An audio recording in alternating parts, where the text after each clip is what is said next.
What's going on, everybody? Wilson here, your spiritual hype man. I'm super happy to be back, and I have a special friend with me today, John Mercer. He was my best friend throughout my entire life. Actually, since grade school, and it's been how long? I say I'm 28 years old, so we gotta do the right math here. But it's been 10 years since high school. 10 years since high school. Yeah. 10 years, yeah, and then 20 years since middle school or elementary school, right? Yeah. Whatever that was. Yeah. But super happy to be back. I'm glad you're here. Yeah, we probably met when we were like 8. Yeah, met when we were 8. It's our 20th anniversary. Yeah, it's crazy. It's crazy. And now, obviously, you've been doing a lot. So we're gonna get into it. For people that know you, that typically, may now listen to this first episode and they get a chance to hear what nothing changes until you do is. Yeah. Just the concept is a mindset, a philosophy of understanding the things we're not happy with and then figuring out how to change those things. Yeah. Throughout life, right? So the macro level is what we talk about. Macro level is from the day you're born to the day you die, you go from situation to situation, and it's decisions that we make in these situations that bring us to the next outcome. And then if we're not happy with a certain outcome, then really figuring out reverse engineering. What was the influence? What was the thought? What was the emotion that drove that decision in that situation that then created that outcome? And then start reverse engineering as far as, how do I change those decisions, those things? So we have a lot to unpack. Pattern, unlock the pattern. Yeah. Stop the pattern. Yeah. Okay. Yeah. We have a lot to unpack, which is going to be great because you've seen me at my early stages. Yeah. At my good Wilson, bad Wilson. Not so good All Wilson. yeah. And vice versa. And there's things that I feel like now that we've had conversations, I didn't know, or I wasn't fully aware that you were dealing with certain things. Yeah, right. And you were going through certain situations that at that time I was like, I just want to be more like John and be have his situation versus mine. Which is cool. So it's cool that I wanted to be more like Wilson. Really? It's true. Really, that's crazy. Yeah, we were talking a little bit about that. Yeah. So yeah, we can go right into it. Or let's talk a little bit more about who you are as a person. Now, what do you do or what have you done? Yeah. And then we can reverse play it. We can reverse engineer it. Yeah. I'm on a career sabbatical right now, which is kind of I think, code word to say I don't know what I'm doing with my life right now. Yeah. No, you're good, man. But now I sold a co-working business. I had a co-working business that I started in 2018 in Bucks County, Pennsylvania. Nice. So, shout out to Bucks County. Bucks County, the bellwether county for the elections every year. And that led to a nonprofit that was helping startup founders in the area, and then also a fund that was had government funds and as well as private grants to get funding to startups in and around Bucks County. Cool. Before that, I started out of school out of Rutgers with Johnson & Johnson. I was in IT and marketing and all different types of roles in pharmaceutical, consumer, medical device, and was in Australia for a few years. Yeah. That was where I ended my career there. And that led me to eventually back to New Jersey, and then to Bucks County, and then I opened the co-working space, and then I sold that in 2022. Yeah. And we're still running the nonprofit and the fund until early mid last year, 2024. So it's been over a year that I've been on this sabbatical. Yeah, sabbatical. Doing a little bit of work here and there, but mostly just traveling, trying to figure out where I might live next. And I've been in Australia actually a good portion of this year. Cool. Visiting there, living there on a visitor visa. Yeah. And then thinking about I'm going back next week. Thinking about I might go back to school or something. I don't know. I feel like I need some structure. Yeah. Yeah. Yeah, it would be good. Be part of getting back. I don't know how to get back in right now. I don't know where. I was saying to people, once I sold the co-working business, I felt like I was done with the nonprofit and the fund. In part because I felt like I was in the wrong place. I felt like I was supposed to be in Australia still because I first left J&J for mental health reasons really. And then traveled for a while, went back to Australia, and then this was 2017, and then my dad died, so I came back to New Jersey. So it was a lot of things just kept kind of pulling you back, parachuting me out of Australia. Yeah. So I felt like I was supposed to be there. So it was like a little trauma, I guess, right? You can call that.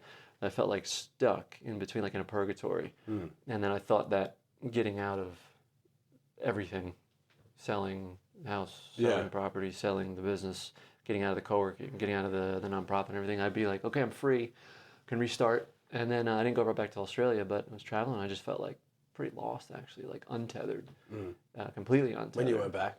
No, but I mean both. Before that, Okay. I was living in Canada for a little bit last year. Yeah. Living in Austin, Texas for a while. I was back in Philly for a bit. So yeah, I just felt like I don't know what. Like I would say to people, like I don't really know how to like move about in the world anymore. Like kind of after the pandemic, especially. Yeah. There's like a lot of things like you go to school, right? Because you're supposed to go to school. Right. That's the path you take, and then you take an internship because you went to a career fair. Yeah. So just kind of things happen. Like you're in that environment, and then that proximity to those opportunities that lead you there. Yeah.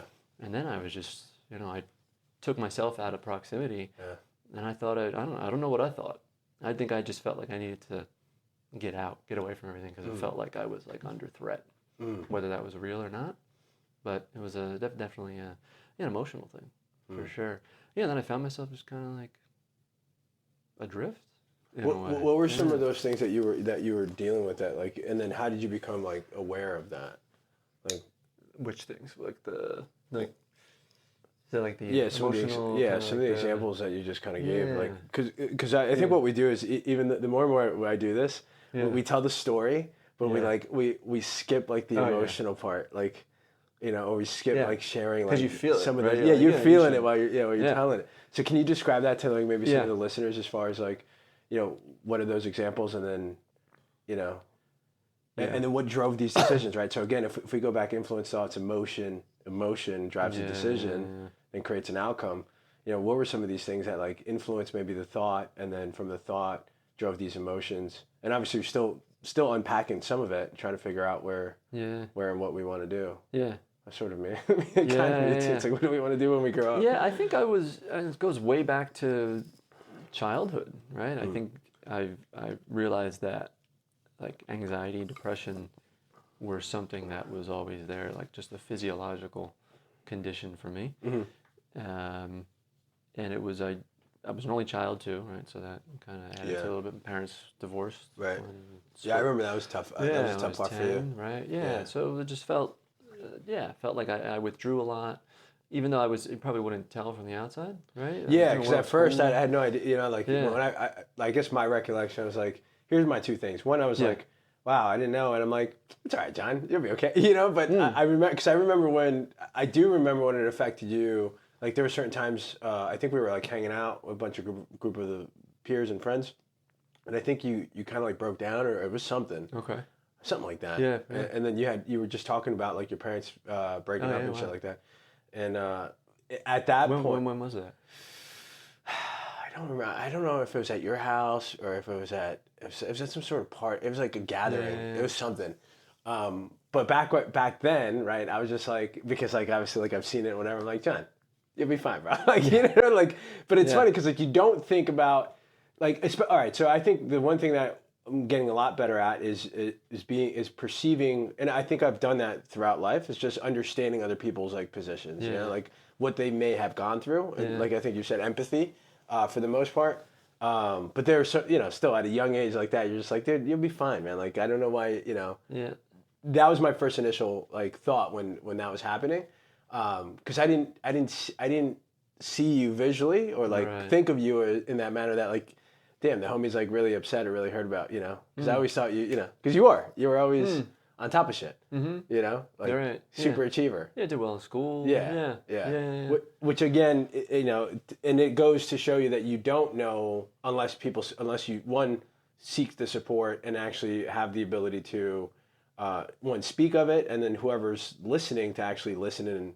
And like put yourself in that situation. Yeah. Because it's got to be tough. I didn't deal with it because I wasn't like that was already previously done before I came into like my own awareness. Right. What was that? Like my parents, like my bio dad, and he like they weren't even married. You know what I mean? Like it was a totally, and I didn't even have that. So I think I had the more when pops came in, sort of thing, and then whatever that debacle is. You know what I mean? Yeah. But so I guess the point was just like I didn't like back then I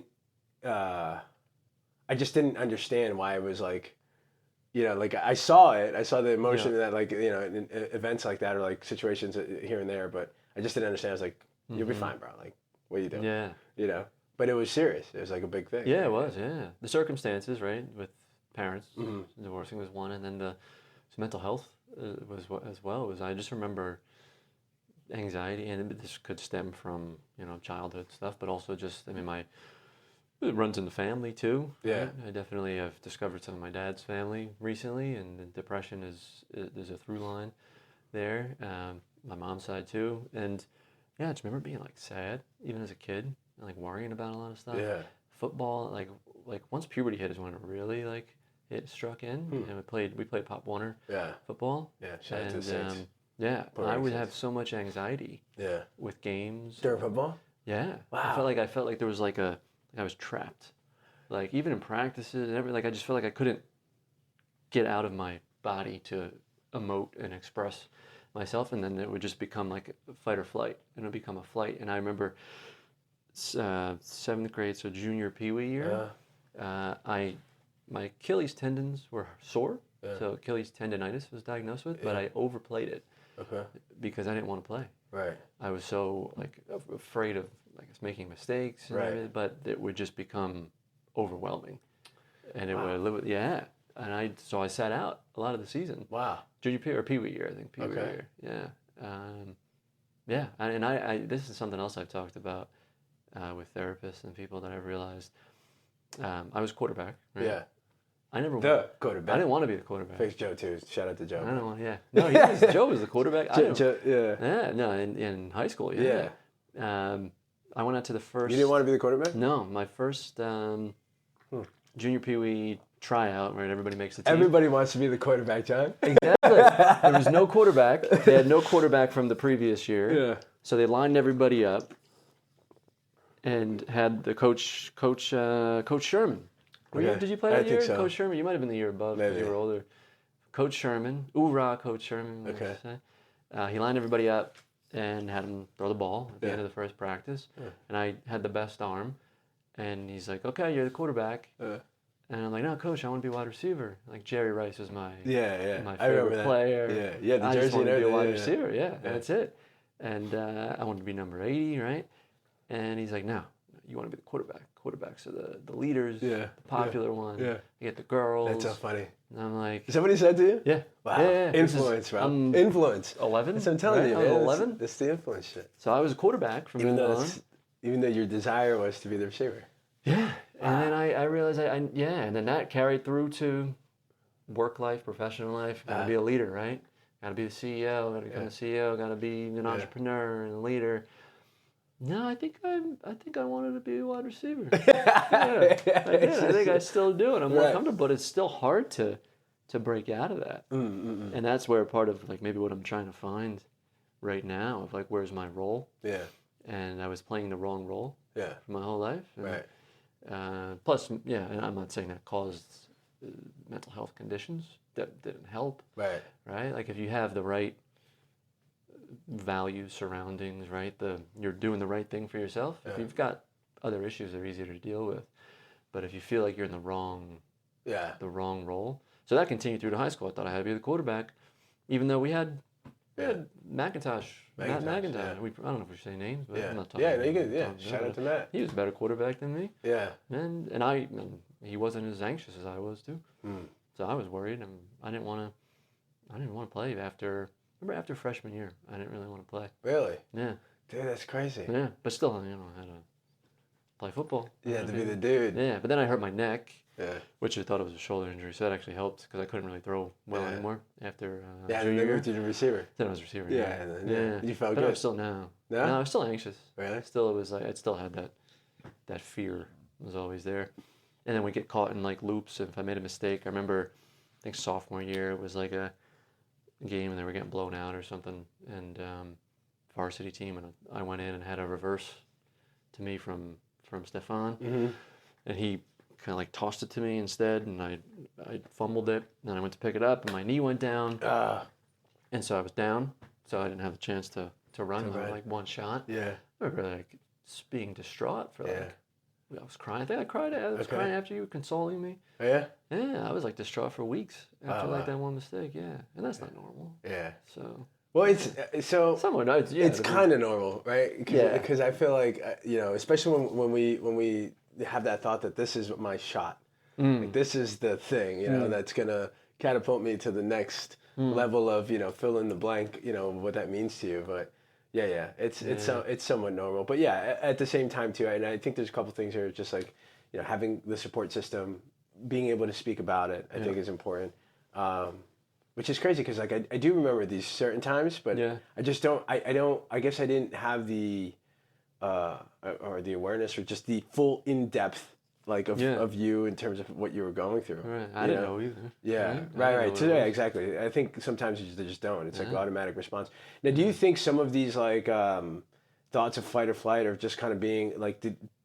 Can you go back and think that maybe that had something to do with how you grew up in terms of like mom and dad, and how mom and dad maybe interacted with either themselves together situationally and then you as well, like where there was times where like, oh fuck, I gotta make sure I'm like on this, so there isn't friction here. Yeah, for sure. There's some of that's built in like relationally, where I was the middleman, right? My dad wouldn't talk to my mom after they divorced, so I would have to play the middleman. It was always awkward at any events, graduation, parties, anything where they both had to be there. I dreaded that. And then so did you like have that? Yeah, so you felt that sort of going into you're like fuck. Yeah.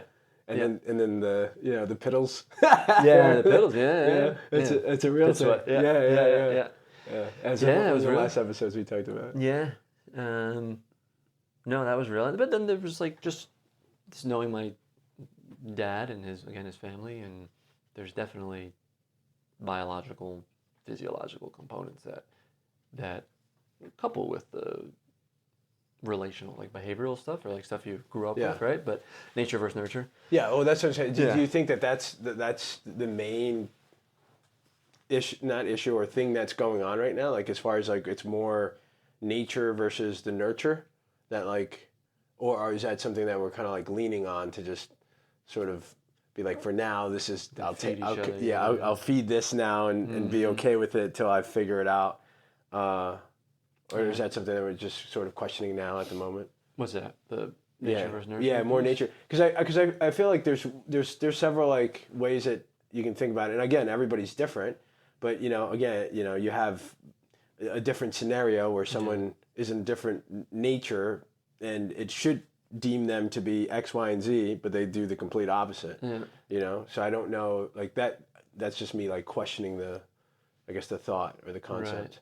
Right. Yeah. Because I feel like yeah, potentially, right? And you've said it a couple times, but I feel like you're a person that not only has the smarts, the intelligence to like figure that structure out, and then let that not be the most predominant thing that's like affecting you. Yeah. Yeah, it's circumstantial too when it comes up, but it's both. Yeah. I think that's an easy kind of, maybe not a cop-out answer, but it's both. And that's okay. It's because you're still figuring it out. Like we're all still figuring it out. Same thing with me. It's like, sometimes I realize like, sometimes I'm still a little bit like Anna, Yeah.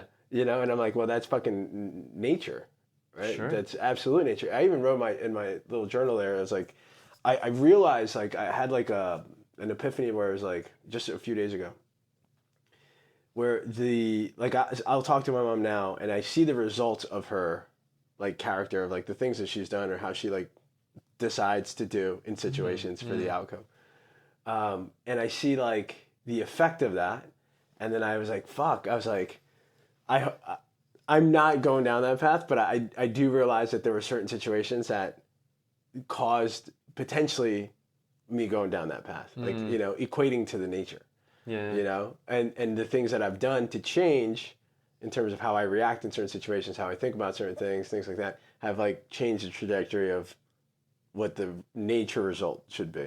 Okay. Is how I'm interpreting. Yeah, sure. I'm interpreting it now. Yeah. But I'm like, I have to basically do the complete opposite. What would Anna do?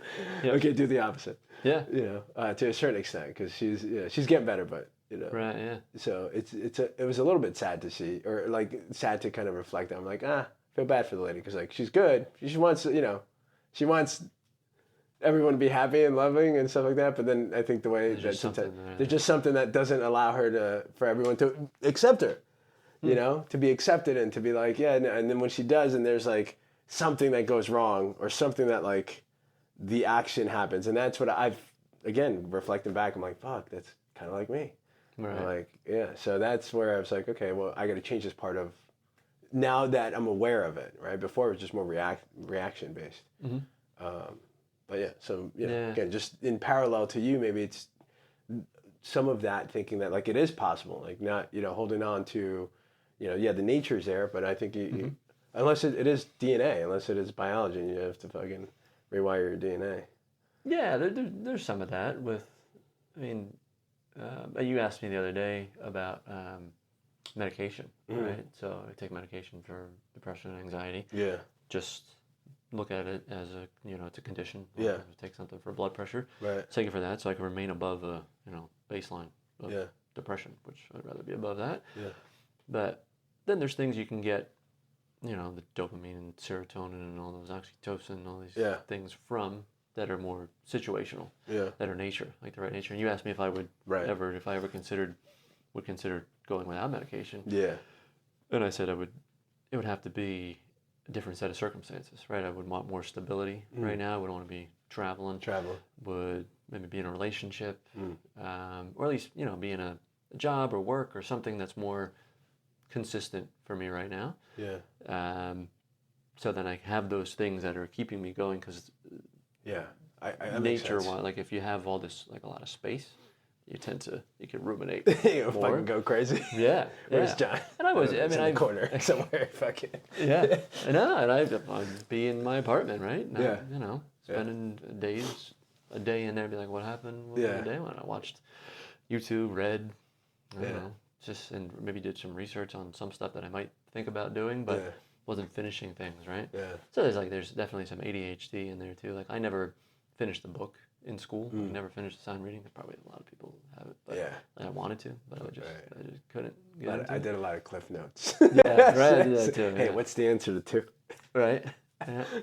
I always handed my exam last, which is, I think, a smart strategy. Yeah. Right? There's no reason to rush it. Right.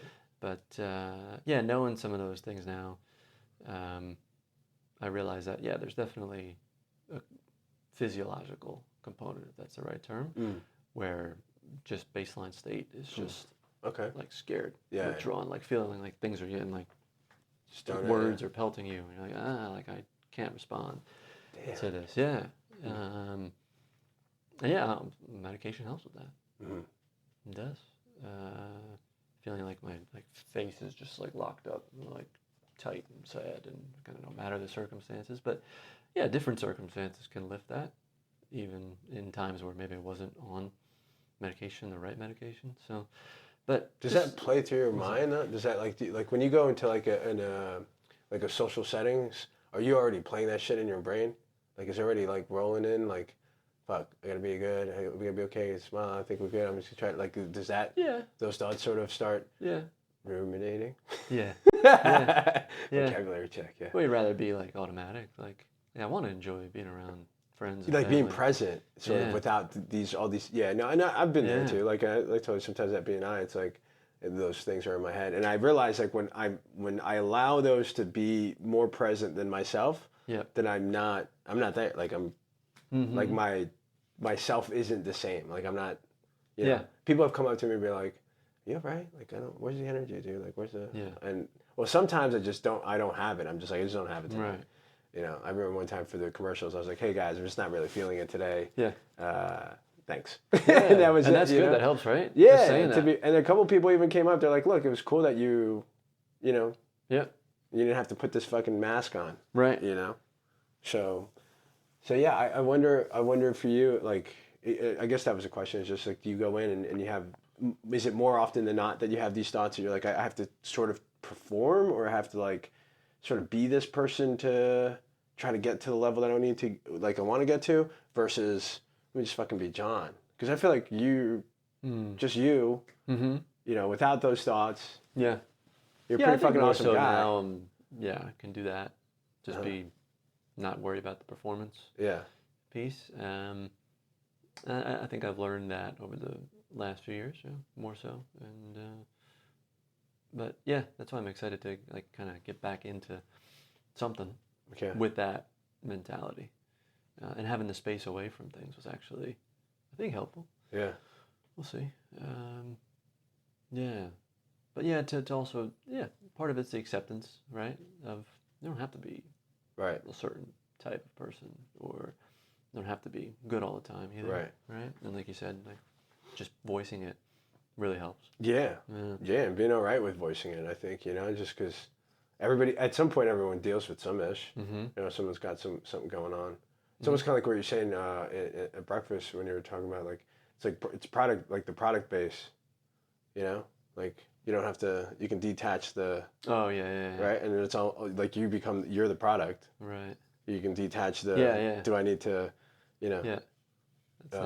Because like that's when you walk into a room or when you talk with a business owner, when you give feedback, like that's who you are. So it really has nothing.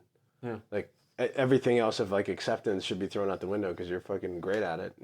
You've got like everything you said previously in terms of all your experience and the things you've done. It's like this guy's fucking great. No, and I definitely, I don't want to discount the piece though, and like for a lot of people that I think like maybe resist medication or resist therapy or anything too. I think particularly medication, because there are a lot of good options out there now, but there is a component where like the electricity just doesn't flow right, no matter the circumstance. And it can be brought on by something circumstantial, but you could also just be that makes sense, born that way, nature-wise, right? And if you can't, it's just like a physical condition, right? As well, like a high blood pressure or something, or a heart arrhythmia. Right, there's things you could take for that, supplement that. Then there's both medicinal, right? Yeah, exactly. And it was the same thing, like working out, things like that, right? Health, avoiding alcohol, things like that too. The depressants and that. But ice baths. There's some evidence for dopamine increase. Before you leave. Yeah, I might do it. Yeah. I'll do it. Why not? Cool. Yeah, it's only 48. Yeah, 45. 45. Yeah, 3 degrees is a big difference. I think when I first started it was 42. I was like, I'll do 42. I think it's just whatever number, round number, sort of. That was fucking cold. Yeah. I was like, this is cold. I was like, let me just go to 45. Yeah. It's a big difference, 3 degrees. Right. Yeah. I think the mental health piece though, like if anybody, like if most people drank, right? You drink and there's a change that happens, right? Yep. For better or worse. But like if your baseline was anxious and you drink, you notice a difference, right? Yeah. So like with medicine, like if you're always anxious, there's a medicine that could help with that. And if it's safe enough, healthy enough, you don't have to take crazy doses or but whatever works, right? If it helps you function, if you're not functioning without it, you're not functioning to a level that you'd like without it too. Right. If it's affecting your life, not having medication. Yeah. I don't fault anybody for. Yeah. No, I agree. I think there's definitely a place for it. Yeah. But again, for me, on the way I always feel like, even with high blood pressure, like obviously the heart murmur or whatever you were saying, like that's something you can't do because you can't like build whatever you're missing as far as like physiology. But I feel like for blood pressure is like, you can take medicine, but you can also stop fucking intaking all these things and not doing the right thing as far as like food, et cetera, et cetera. So I feel like there's ways that you can go about it, but I feel like it also takes long.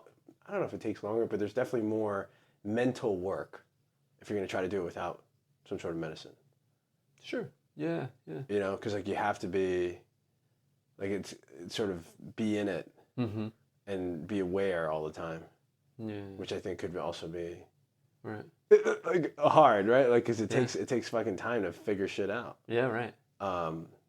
Especially if you're doing it by yourself, or if you're not, like, talking to somebody. And we're talking about therapy as well. Yeah. Like, I think therapy's good, and for the people that definitely need it or want it. Yeah. And I think what you were saying, I agree with you, where it's you got to find the right person. You know, you got to. I think you have to find the right person that can be that for the individual in terms of who they are, where they're at, can they meet them where they're at, versus like what you were saying, just kind of like be very good at like the clinical questions or the clinical like. You got signs of X, Y, and Z. Here's what you need. Yeah, right. I do think there is an element definitely of the whole psychiatric practice Yeah. I think we're going to look back in 20, 30 years. Yeah. I can't believe we're outdated. We tell people to try this for 2 months, see how you feel, and then come back to me. Yeah. Right? And we didn't know what it was even doing in the brain, right? To some extent we did. Not to say that they haven't helped people, certain medications, and again, I take medication, but yeah, to just think we have so little resolution, if any, right? Yeah. Like we could, do a brain scan and see different areas of the brain light up colors. Yeah.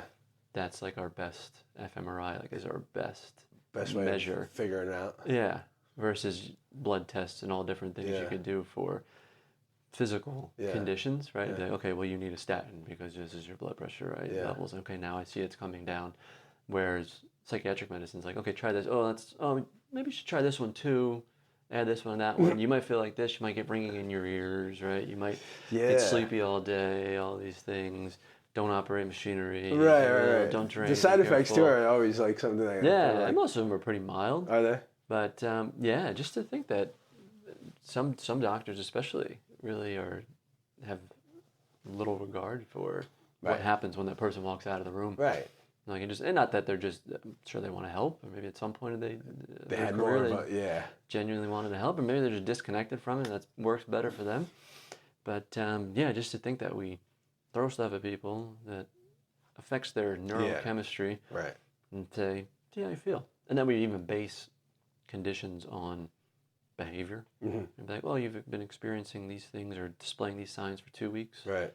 You were depressed. It has to be for 2 weeks to be depressed, right? The DSM and that. Like, sorry, it was only 13 days. And maybe that's the best way we have now. And not to say that there's got to be a better way. Right.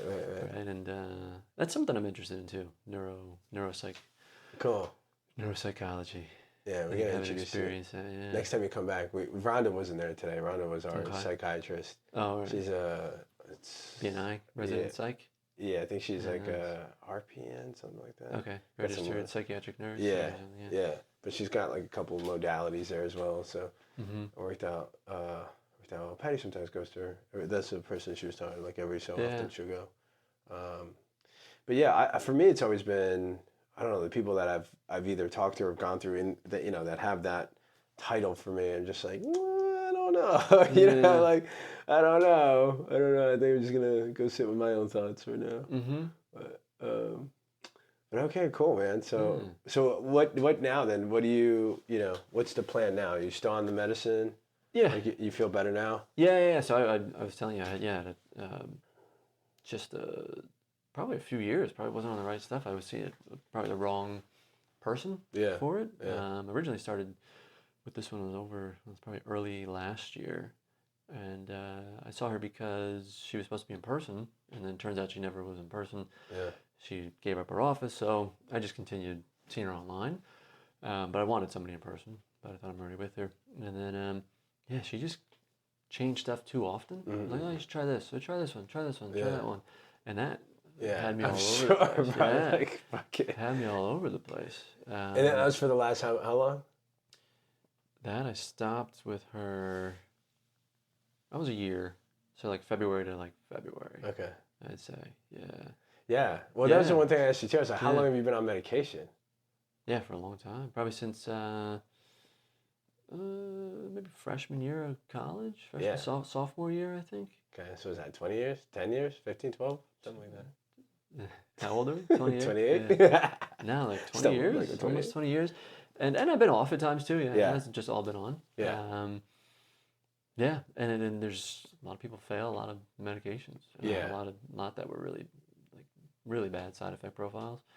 And then I did. There is a psychopharmacogenetic test or psychopharmacogenetic test that doesn't tell you what medicines will work for you. It tells you how you metabolize certain medications.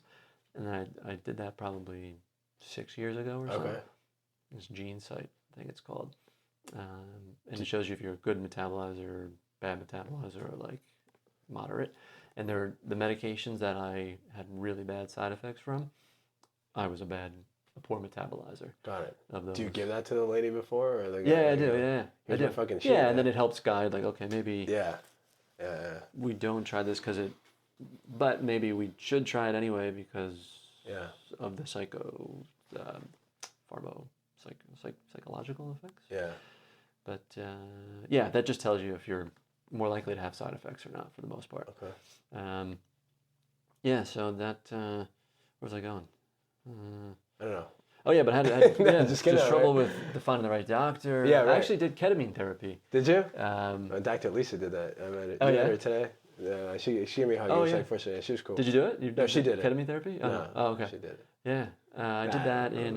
That was good. That was like an unlock. Was it? Like when I was feeling very stuck in Philadelphia, and that helped me kind of move on from some stuff. Do you share? That was a relationship, actually. Okay. Yeah, and not to say the relationship was bad. It was good 4-year relationship. 4-year run. Yeah, but there was always this one thing that came between us. That was she knew she wanted to live in the Philadelphia area, or at least the tri-state area, for the rest of her life, and her family was there. Wanted to be close to her family, so it was really revolved around where her family was, and that's normal. But it was for me coming out of several years of feeling in the wrong place. Yeah. And getting into the relationship during the pandemic. At that time, it didn't really matter where you were, right? Right. Because you couldn't travel anyway. Right. But I had this desire to untether. Except in Florida. Yeah, Florida was a free for all. That's where it's true. More free, yeah. But there was like 1 week where we actually everything was locked in, and really? after that I was like, all right, we're going to Publix. We're gonna go grab a sandwich. Yeah. And for me, it didn't mean moving to Australia again, but it meant just having the freedom that we might move somewhere else. But at the same time, I didn't have something that was like, this is a job that we're moving to. Right? I had sold the business, still running the nonprofit, was wanting to untether from that. So I couldn't say, well, I got this opportunity in Seattle. Yeah. Let's talk about moving to Seattle. It was more of, let's try something, live somewhere for like 3 months. Yeah. So we started talking about that, but then that's when it became more real. And then we realized that she really didn't want to do that. She didn't want to be away from family. I eventually, and maybe would one day want to be in Philadelphia area if we had stayed together, but I couldn't say that for sure. Yeah. So we decided it was best to break up. And part of that for me, opening that happened after the ketamine therapy. Yeah, it could have been a coincidence too, but it definitely gave me a little bit of an unlock from some of those thought patterns that I had there. So I went in with intentions to the ketamine therapy, journaled before, journaled after. Yeah. Do you still journal now? Yeah, not often though. Not as often as I should. But when I do, I'm gonna write I you know a script helpful, by the time this is over. I'm gonna write you a script. Yeah. You got a journaling script, breath work, nice. little ice bath. Daily, yeah. Yeah. And then the spiritual hype man. Yeah. Check in. Hold me accountable. Yeah. 100%. I think so. Yeah. Yeah, because I would love to see how that does. Like if you sort of make it part of a routine. Yeah. Yeah. Because it does help.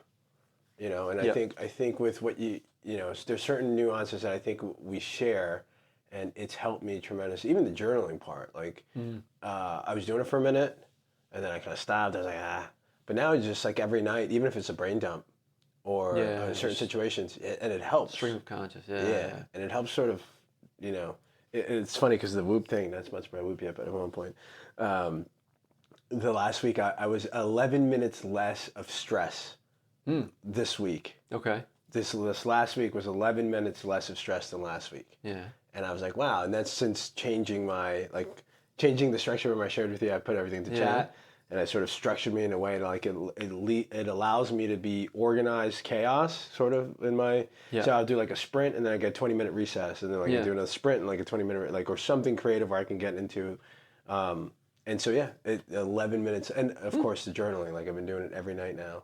And so it helps. Yeah. Blue blockers a night. Oh, okay. Yeah. Yeah, I'm good with that. Some breath work right before you go to bed to kind of get you guided in. Yeah. I got a red filter on my phone. Do you? Yeah. 3-click shortcut. Oh, that's sweet. Red filter. Is it an app? No. You just like an accessibility shortcut. Oh, okay. You can do on the iPhone. Yeah. All right. You're going to have to triple show me click. That. Yeah. And it turns everything right? Mm-hmm. Great. Triple click and then select. Okay. Well, I forget what color filters. Yeah. Color filters. Okay. Yeah, I'll show you how to do it. Yeah. That's really good. Really helpful. I don't really look at my phone at night anyway. Yeah. I put a podcast on before bed. Cool. But otherwise, I find I sleep better if I don't listen to anything or watch anything. Really? Before bed. Yeah, likewise. Sometimes it's hard because it's still like crashing, because like Patty fucking crashes on the couch sometimes watching. Oh, yeah. And I want to be close to her, so like I'm like, all right, I guess I'll But I know then I'll get up at like 2 or 3 or like whatever, 2 hours later, and I'm like, fuck, all right, I'm gonna go to bed, and it just doesn't fuck up my entire sleep because once I go to bed, I'm in, but there is that like shift of instead of being fully asleep. Mm-hmm. But yeah. So script. I'm gonna write you a script. Okay. Yeah. Seriously, I think it'd be great. Prescription script. Yeah, I'm gonna write you a script. Okay. I'm gonna write you a script. Daily script. Yeah. Yeah. Some journaling, some breath work. Yeah. Yeah, and I think maybe even just like like how we were talking in certain scenarios, almost having like writing out a game plan or mentally. Like one thing with Patty and I used to do when we were super fucking jealous, before we would go into any social place, we would just have a game plan.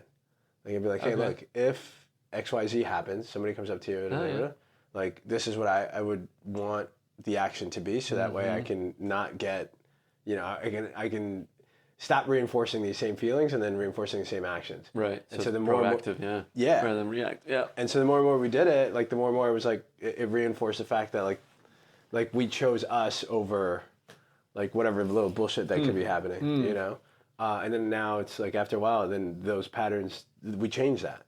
We change that. Patty's still a little bit, but but still, it's it definitely completely. So it's sort of the same thing. I feel like if we become aware of these things and then we understand like even like the red light, like like the red light works, or even if that not listening to something works better for you, then it's just reinforcing those things, and then like you said, either being accountable yourself or having that body double, that you can be like, hey, this is what I did do that today. Would work out. Yeah, it's such a huge part. I think I'm finding is knowing what's important to you, in having values, right? And that's something I don't really, not that I don't have any values, right? But yeah, sometimes I just felt like I was going through the motions, and if you don't know what you want out of life, out of a situation, not that you need to always be transactional with things, right? Right. But yeah, if you're just in there and you feel like you're out there, to fend for yourself and not sure what you're in it for, that heightens anxiety for me. Yeah. So I'm realizing, I have to kind of start figuring out what I want my life to look like. Yeah. Because what am I working toward if I'm not clear on what I'm working toward? Yeah. Right. And then I'm just traveling from place to place, just trying to find a hit of something. I don't know, or just get away from uncertainty and that. You're almost like feeling. A travel influencer. Yeah, no social media. No social media. I know. Missed opportunity. Right. So that's something I've started working on. I didn't think I wanted kids, but I think I want kids. Really? Yeah, I think. Wow. I think it would. That's crazy. It would come down to not in a bad way, but a relationship. If probably 51% want kids. Yeah. I think I'd be really good at it. One thing, I think I'd really enjoy it. I know it's hard. Yeah. But there's purpose in that too. Right. That's what I was gonna say. It's definitely purposeful. Mm-hmm. And I know some people are like, "It changed my life." I'm like, I don't know if I want to try that. Patty still has kids. So I'm like, babe, you have 4. Yeah. She was on daycare. Yeah. I went to a retreat.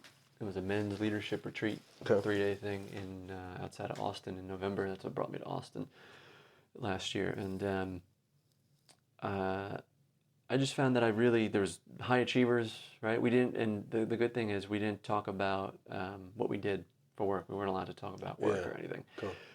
But we could talk about family and things. And I had respect and admiration, I think, for the people that had kids, and we're talking about that, and the joy it brought them, or the challenges. And I was just finding in life, I was respecting family men more than people that had professional success. I don't know why. Not that I didn't respect people that had professional success, but I was just something about that. I admired that more. That they did that, and to see like my cousin was one with his kids, seeing them, and all my cousins, and just that. I don't know why. Maybe just getting older too. You mean wiser? Wiser. Yeah. I guess. We don't get old. No, getting wiser. Yeah. But yeah, I felt like that's, yeah, I respect it. And if I never do it, I don't know. But it's a thought? It's a thought. Essentially adopt as well, or? Could do that. Yeah, I don't know if I would do it on my, I would be opposed to adopting on my own one day. Yeah. We start with a puppy first. I know. Yeah. I was just looking to do it. Yeah, doing pet sitting in Australia. Yeah. That's cool. That's something. Actually, I was a hater for a while with when I was back in the dating scene in Austin. Everybody has a dog. Yeah. And every single girl has a dog. Yeah. And their profile would be about their dog. And must love my dog. My dog must love you. Yeah. The dog's in every picture. I'm like, who am I dating? Who am I dating? Yeah. You are the dog. But like, I don't know, in one way, I'm like, I think the people that should be important. But now I get it, right? I can see how. Yeah, it's a relationship. The attraction to that. The relationship, and especially during the pandemic when you're on your own, having that grounding as well. So. Yeah, I think that would be good for me, right? I don't know if that's the right reason to get a dog, but whatever brings you there. Yeah, I guess. Right? Yeah. So thought about that too. Yeah. But I do have a fear of like choosing a place to live. Yeah, because do you feel like you just sort of be stuck there for a minute? Yeah. And then you're like, I don't know. I guess the fear is that it's wrong. It's gonna be wrong. I feel less of that recently. Yeah. I think part of it's due to medication change, right? Yeah. Knock on wood, right? But the other part is just talking to people about it and therapy and doing healthy habits, right? Podcast. But podcasting. But and I do think though I thought for a while that Australia when I went back would be the answer, right? Change scenery there, but no, all the same shit was still there, right? So now. I am going back to Australia for at least a few months because I want to get spring and summer. It'll be nice. Yeah. But I'll apply to schools. I'll jump into some things I didn't do last time I was there. I was in a relationship for 4 months last time I was there. Yeah, I remember that. But it wasn't the reason I didn't do these things. But maybe take piano lessons. Yeah. Take a class. Apply to schools. Just throw stuff out there, right? Not be so worried about it being the right thing, the wrong thing. Right. Apply to schools in the U.S. too. Maybe apply to some jobs. Just put myself out there more. Cool. And I think finding a thing or the direction will help me figure out the place. Awesome. Versus thinking the place. Not that can't work. 100%. But if I do pick a place, then immerse myself, throw myself in fully. But I have a lot of places I can go. I got a lot of people spread out all over the place. Yeah. So there's not like one. A lot of LinkedIn connections. Yeah. But more like a lot of deep. It's interesting. Yeah. My friendships are like deep. Friends. I think you have probably similar. Deep friendships, but we don't see each other a lot. Right. Right. You can go whenever and be. Yeah. And pick up right there. Yeah. But then as time goes on, people drift, and I'm like, I don't know. There's not one place where I guess my strongest or largest network, personally, professionally, would be around the Philadelphia, New Jersey area. Mm-hmm. But I'm not particularly drawn to that area. Mom's in Florida. You're here. I got a lot of friends in Australia. Yeah. So could be anywhere really. Yeah. But I think it's important for me now to be around friends and people because I don't have the thing I'm working on or the job to get me into the thing. So and I've noticed when I leave the house and have somewhere to go, I definitely, whether medication is right or wrong, things are better. Yeah. Right? Yeah. So that's important to have something to even do. Coming out here, right? A couple days? Oh, yeah. That's part of why I came out here, right? Yeah. I did a medication change. Yeah. I told you it was a while since I was on the wrong medication. Right. I've been on the wrong medication. Came off medications there was a winter in Australia, summer here, and was just depressed. And even I was in a relationship and I was depressed. Right. And just couldn't get going. And then traveled and was talking to you, and I felt like trapped. And this is during the medication change, but I think I just felt like I had no place to go almost. Yeah. Right? Yeah. Yeah. So, I was like, come up. Yeah. Come hang out. Yeah. That's funny. So having friends, people that are there for you like that. Yeah. And I know there's people that I can always call. It just doesn't always feel like that. Right? There's those moments where if the chemistry's not right, be it nature, nurture, whatever, that you really feel like there's nowhere to go. There's nowhere to run. And it's when it becomes irrational, that's when it's problematic. Yeah. And if there's other interventions that could help with that, that's when I think they're really helpful. Okay. And yeah, I've been there where it's dark. Yeah, no, I remember periods of years that I've talked to you. Like I remember talking to you when you were still in Australia working with Johnson & Johnson, and you had like one or a couple of days where you called me, and I was like, man, I hope you're okay, because like there's one time you called me, I think you were a little bit drunk, but yeah, you were just like sad and upset, I think angry. And then we kind of talked it through, though. Yeah. We talked it through. When was that? Was that recently or years ago? No, years ago. Yeah. I remember a couple times, like maybe once or twice. Like in terms of like you just weren't feeling well, and then again, I think the alcohol too just kind of fucking. Oh yeah. It becomes a vice where you're like, I don't want to feel anything, and but then all of a sudden it exacerbates. Yeah, the situation. Yeah. And then.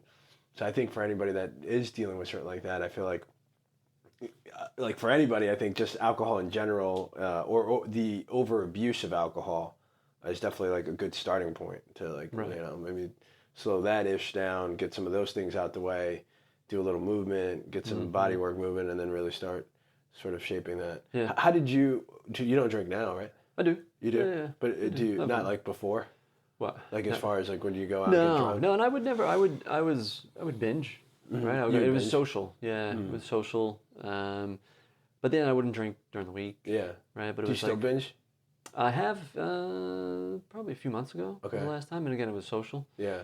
No, actually it was a month ago.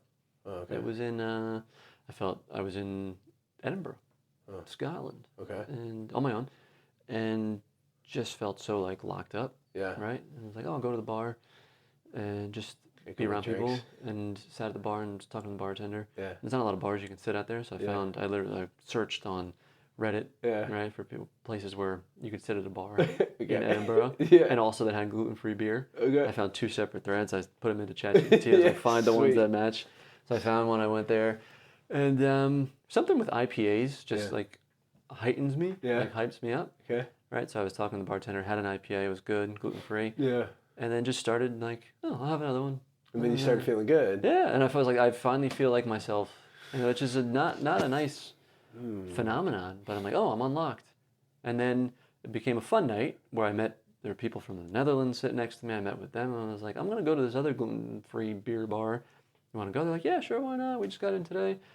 Went with them, and then we went to a concert somewhere, and then I met other people from the Netherlands again, and then hung out with them, and then it was fun. I just drank too much, and I felt down and out of it for like 3 days after that. And I don't know. I'd like to say like, it's okay every now and then. Not when it's like mental fog for 3 days. Yeah. See, so like you saying that now, like I'm like processing the fact that like, okay, so what does the alcohol do to you? It changes your biochemistry. Yeah. Dopamine. I think to unlock dopamine for me. Yeah. To a point where you're not overthinking or all these other thoughts that you're just kind of like... No, I don't think it's the overthinking. Yeah, maybe in some part, but I think it gets the reward center going. Where I'm like, I don't have that thing just to like embody to want to... Right. Like my mouth is... You're just in your present mode. Like your present mode is engaged. Yeah. That's what I'm saying. Like, and it's a very small window where it's like... not sustainable, but actually like helpful. Right. Because then you're like, more and more. Right. And so I think that's like if I were, again, therapizing, I would say like we have to figure out how to get to that level of present mode being engaged without necessarily, the use of alcohol or maybe the use of alcohol, but then like, but that, whatever that is, you're right, whatever's happening there, whether it is the thoughts or mentally that then engage that biochemistry to get you to that like present engagement without the need of alcohol. Right. Because, and I feel like everyone's been there where it's like, I need like 2-3 drinks. I'll be on the fucking dance floor. Yeah. No one gives a shit about how, I'm down, or you don't give a shit about how you're dancing. Yeah. I think that's kind of the example, right? Because why don't people get on the dance floor, Mm-hmm. Right. If they're sober. Right. Unless they're like, really hyped up and amped up. It took me a little bit, like last time we drank, We were in, where were we? Idaho. Okay. And we were at like, and I like literally now I don't like, I just, maybe a drink for like a wine or two. If we go to a friend's house, yes, definitely. But even outside, like I'm like, I'm okay without it. I just get my water. But that one night I was like, all right, baby, you want to go to the dance club? We go dancing. Yeah. I was like, all right, we're gonna tear this shit up. Yeah. And so for me, it was very similar. We kind of used it as okay, we're gonna get 2 or 3 real quick. I'm gonna feel the little bit of buzz, whatever that neurochemical difference is, and then we're out on the dance floor. We'll let the music do the rest. But it's funny you said that. It's funny to to hear that. And is it usually like when you drink, you get to that level and you're just sort of like like you're present, like where it helps you sort of put those thoughts away? Yeah, I think it does. It does. It feels like, I'm unlocked for a little bit. I used to use it with work too when I was at the co-working space. Yeah. Like Have a beer or two? Beer or two at work, trying to get. You're kind of in the flow, right? Trying to get an email done or something, and that's not good. And again, then that becomes a habit. Right. Right. Yeah. And it was almost, I think, in the startup world, right? It was kind of okay at the time. Yeah. You got a beer keg in there. Yeah, right. Like WeWorks had beer on tap. Yeah. And people would drink during work. Not like the Mad Men days, but yeah, I was like, oh yeah, there's beer in the office. Why not? Yeah. Wonder how we could get you there without. Oh yeah. No, I don't. It's not something I want to do for sure. Right. No, but that's that level that you like, right? Like me too. Like I feel like so there's certain times where I'm like, man, just be that way. That's the free Wilson. Like just free me. Yeah. Let me be my peacock self. Right. Yeah. Something I've done in settings and professional and personal. It's just when I'm feeling anxious or feeling that like, well, I'm not gonna be able to be myself. Yeah. Just listen. Right? Just like listen to the conversation, like let people talk, and ask questions. Yeah. Just ask questions and just keep it going. And that just. Now, are you though when you're listening and you're like, what's the right question to ask here, or are you naturally? Sometimes, not always. Yeah. Sometimes.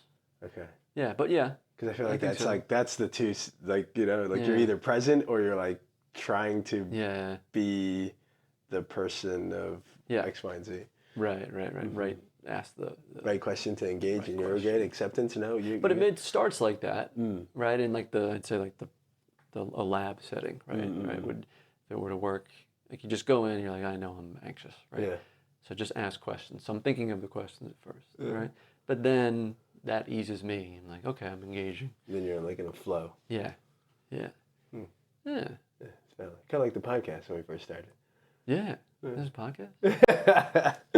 That's funny. But I feel like that, like the networking thing, like this morning I was a little anxious going there. Because I feel like everybody's there to network, right? Yeah. And like, oh, are they interested in me? Or are they already darting their eyes around something else? But why do I care if they're interested in me? Yeah.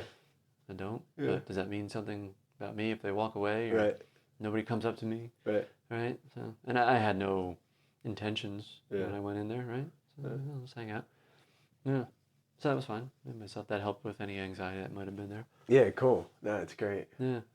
All right, cool. Awesome, John. Well, thanks for stopping by. That's it. No, we got more to talk to about for sure. Yeah, but we're gonna do a second one. We'll stop on this one real quick, but we're gonna do an episode 2. Because we definitely want to get. I want to touch base on some of like early childhood stuff. Yeah. Things that we went through. Yeah.